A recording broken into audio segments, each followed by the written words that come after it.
Hello दोस्तों, आज मैं बात करने जा रहा हूँ इंडिया चाइना जो war, a kind of war is going on, उसके बारे में।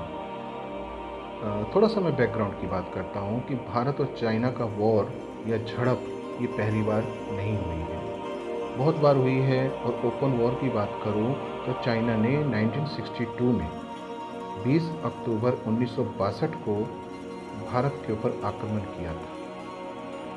चाइना ने इंडिया के ऊपर दो जगहों से आक्रमण किया था 62 में, लद्दाख और मैकमोहन लाइन के ऊपर। और ठीक एक महीने के बाद 20 नवंबर 1962 को सीज फायर भी डिक्लेयर कर दिया था। वो वॉर बेशक चाइना जीत गया था, क्योंकि भारत उस समय इसके लिए तैयार नहीं था, अचानक किया गया था।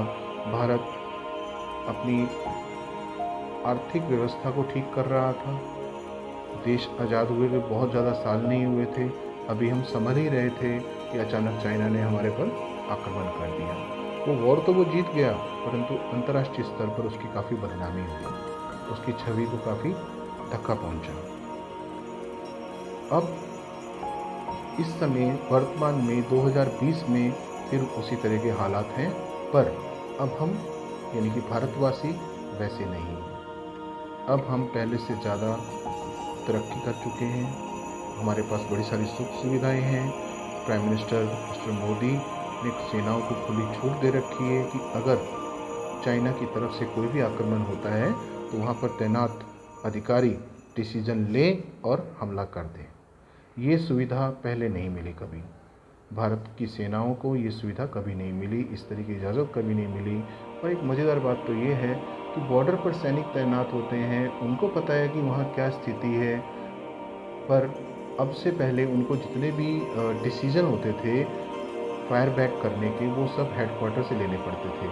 हेडक्वार्टर दिल्ली में है और दिल्ली के एसी रूम्स के अंदर बैठे हुए अधिकारी और नेतागण, रक्षा मंत्री, प्रधानमंत्री, वो डिसाइड करते थे कि अब क्या होना चाहिए, जो कि पूरी तरह से गलत है, क्योंकि ग्राउंड रियलिटी कुछ और होती है और वो डिसीजन उसी समय लिया जाना होता है, ना कि ये कि पहले हम उसको फॉरवर्ड करेंगे, कब उसका जवाब आएगा, कब फिर हम हमला करेंगे।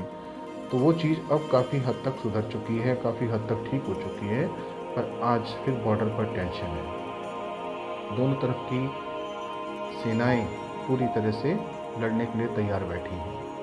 हजारों सैनिक चाइना की तरफ से, हजारों सैनिक इंडिया की तरफ से। इंडिया ने तो राफेल को भी लगा दिया है, तैनात कर दिया है कि जब कभी ज़रूरत होगी तो हम अपना बचाव करने में पूरी तरह सक्षम है, ये उनको दिखा देंगे। दूसरी तरफ जो चाइना है वो अपनी फिंगर फोर एक जगह है जिसको ग्रीन टॉप के नाम से भी जानते हैं, वहाँ पर अपने कई हजार सैनिक कल तैनात कर दिए हैं। और इंडिया ने फिंगर 3 पर अपने सैनिक तैनात कर दिए हैं और वो चोटी पर पहुंचने की कोशिश कर रहे हैं।